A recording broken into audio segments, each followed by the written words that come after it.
Halo Naibu, apa kabar? Sehat ya? Kita lanjutkan pembelajaran kita dari bidang IPA. Ya, materinya adalah cermin. Ya, materinya adalah cermin. Nah, apa itu cermin? Katanya cermin merupakan salah satu benda yang dapat memantulkan cahaya. Pada pembelajaran sebelumnya kita telah mengetahui bahwa cahaya akan dipantulkan secara teratur ketika mengenai benda yang permukaannya sangat licin, mengkilap. Nah, itulah dia katanya ya. Nah, kemudian cahaya yang dipantulkan oleh cermin merupakan salah satu contoh pemantulan teratur. Berdasarkan bentuk permukaannya, cermin itu dibedakan menjadi 3 macam, yaitu satu cermin datar, ya, kedua cermin cekung, dan ketiga cermin cembung. Ya, ada di buku pena halaman 119. Apa itu cermin datar? Nah, katanya pertama di situ ukurannya itu biasanya besar dan tinggi.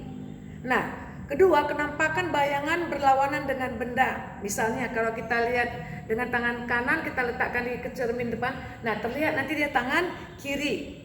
Nah, baru ketiga, bayangan bersifat semu atau maya. Artinya bayangan dapat dilihat di dalam cermin tetapi tidak dapat ditangkap oleh layar. Dia hanya dapat dilihat dalam bentuk bayangan. Nah, contohnya ini adalah cermin rias. Tahu cermin rias? Kalau kamu mau ke sekolah kan bercermin kan, berkaca kan? Nah, itulah dia bentuk cermin datar. Ya kan? Nah, kalau kita misalnya tunjukkan tangan kanan, dia kan nampaknya dari sana tangan kiri kan? Nah, itulah daripada bentuk hasil daripada pemantulan dari cahaya yang diberikan, ya. Nah, kedua, cermin cekung. Nah, apa cermin cekung ini? Nah, jika benda berada dekat dengan cermin cekung, bayangan benda bersifat tegak, diperbesar, dan semu atau maya. Jadi sifatnya lebih besar. Ya, kemarin sudah kita terangkan kan bentuk cekung kan. Nah, lalu kedua katanya, jika benda berada jauh dengan cermin cekung, bayangan benda bersifat nyata atau sejati. Ya, kemudian katanya terbalik dan diperkecil. Ya.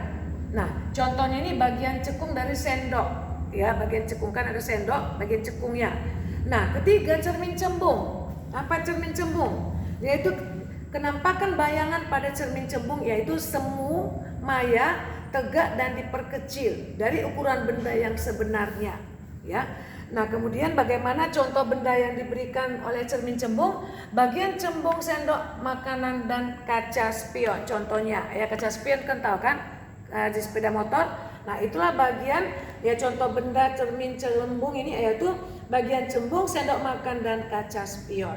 Ya, anak-anak kami itu yang diberikan oleh sifat-sifat bayangan dari setiap ya cermin yang ada hari ini, yaitu cermin datar, cermin cekung dan cermin cembung. Nah, anak kami nanti tugasnya bisa anak kami lihat di buku pena nomor 1 sampai nomor 4 ya anak kami.